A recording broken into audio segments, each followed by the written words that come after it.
ماشاءاللہ، جزاک اللہ۔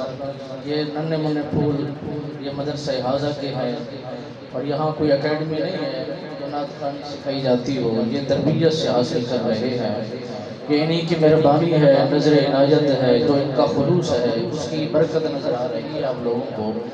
یہ تو نعت خوانی کی صورت میں یہ آپ کو نعت سنا رہے ہیں، یا اگر اس کو تلاوت سنی جائے یا کلام الہی کی تلاوت سنی جائے تو پھر عجیب ہی منظر نظر آتا ہے کہ واقعی یہاں قرآن پڑھایا جا رہا ہے، تربیت کی جا رہی ہے، اور پڑھنے والے بھی دل و شوق کے ساتھ محبت کے ساتھ پڑھ رہے ہیں۔ یہ اصل وجہ استادوں کی وجہ کرتی ہے، جن کے دلوں کے اندر خلوص ہوتا ہے، محبت ہوتی ہے، اور بغیر لالچ کے بغیر طمع کے جب دین کی خدمت کی جاتی ہے تو یقیناً دین بتاتا ہے کہ میرے پانی لگانے والے اور دیکھ بھال کرنے والے ان کو اجر بھی ملتا ہے، پھل بھی ملتا ہے۔ مالک بے نیاز اس ادارے کو تا دیر قیامت کی صبح تک چمکتا رہے اور یہ آباد و شاد رہے۔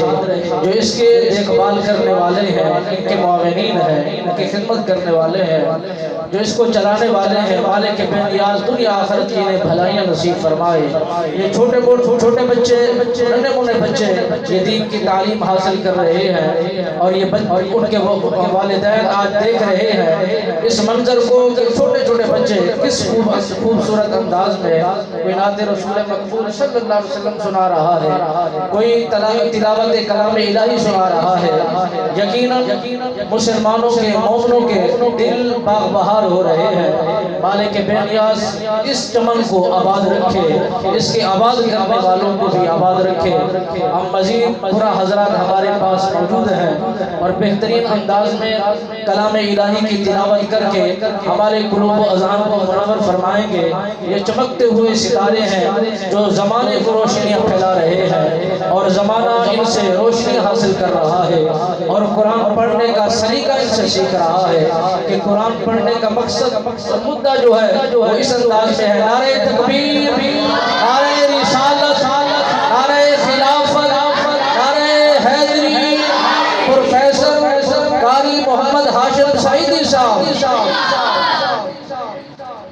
جن کی ہم انتظار میں تھے، جن کا خصوصی خطاب بھی ہوگا، وہ بھی جلوگر ہیں۔ میں ان سے گزارش کروں کہ آپ اپنے منصب پر تشریف لے آئیں۔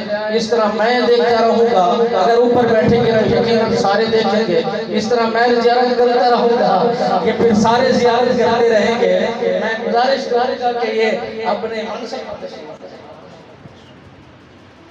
ماشاءاللہ۔